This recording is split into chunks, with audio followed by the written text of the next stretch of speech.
નમસ્કાર મિત્રો, તમે હેમસ્ટરમાં તમારે કેટલા કોઈન આવ્યા એ કોમેન્ટ કરજો. આજે હું તમને એ શીખવાડવાનો છું કે તમારે હેમસ્ટર કોઈન કઈ રીતે સેલ કરવા છે. તો સૌથી પહેલાં તમારે બાયબીટ હોય તો બાયબીટ ખોલવાનું છે, બાયનાન્સ હોય તો બાયનાન્સ ખોલવાનું છે. તમારે તેમાં એસેટમાં જવાનું છે, નીચે એસેટ રહેશે ખૂણા ઉપર, ત્યાં ક્લિક કરો એટલે તમને અનલિસ્ટેડ ટ્રેડિંગ બતાવે, ત્યાં તમારા હેમસ્ટર કોઈન બતાવશે. જો આ યુએસડીટી છે, હેમસ્ટર છે, મારે 3900 છે. તમારે હોમ પર જવાનું, ઉપર સર્ચ કરવાનું છે હેમસ્ટર કોઈન. હેમસ્ટર અહીંયા લખશો. હું જો કઈ રીતે આપણે સેલ કરવાનું, આ એક્ઝામ્પલ તરીકે ડોગને હું સર્ચ કરું છું. ડોગ તમારે હેમસ્ટર સર્ચ કરવાનું છે. પછી તમારે ઉપર સેલ છે, સેલ ત્યાં ક્લિક કરવાની છે, અને આ લિમિટ છે ત્યાં માર્કેટ રાખવાનું છે, માર્કેટમાં જ રાખવાનું છે.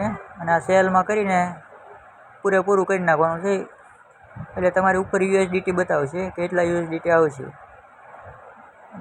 ફૂલ કરીને માર્કેટમાં રાખીને સીધું સેલ કરી દેવાનું, એટલે તમારે કોઈન હોય એના ડોલરમાં આવી જશે. પછી તમે ડોલરમાં ગમે ત્યારે એને કન્વર્ટ કરી શકો છો ઇન્ડિયન પ્રાઇસમાં. ડોલરમાં આવી જાય પછી વાંધો નહીં. એકવાર ડોલરમાં આવી જાય પછી તમે ગમે ત્યારે પડ્યા રાખો તો હાલે. પછી ગમે ત્યારે એને કન્વર્ટ કરવાના, P2P કાં તો પછી બીજા એક્સચેન્જમાં લઈને એમાંથી લઈ લેવાના. બસ આ રીતે તમારે કરવાનું છે. બાયનાન્સમાં પણ આ રીતે જ છે, બીજું કાંઈ નથી કરવાનું. અત્યારે ટોકન આમાં બતાવે છે બાયબીટમાં, અને કાલે 26 તારીખે તમારે આવી જશે. આડા પાસે લિસ્ટિંગ છે, થોડુંક બહુ ઝાઝું ટ્રાફિક છે એટલે થોડુંક હેંગ થાય છે, સર્વર ડાઉન થઈ જાય છે. એ જ રીતે આપણી પાસે બીજા કેટલાય કોઈન છે જે માઇનિંગ કરવામાં જે પૈસા આવે એવા છે. તમારે જોઈન થવું હોય તો નીચે ડિસ્ક્રિપ્શનમાં ટેલિગ્રામની લિંક છે, ત્યાં જોઈન થઈ જજો. થેન્ક યુ, ધન્યવાદ.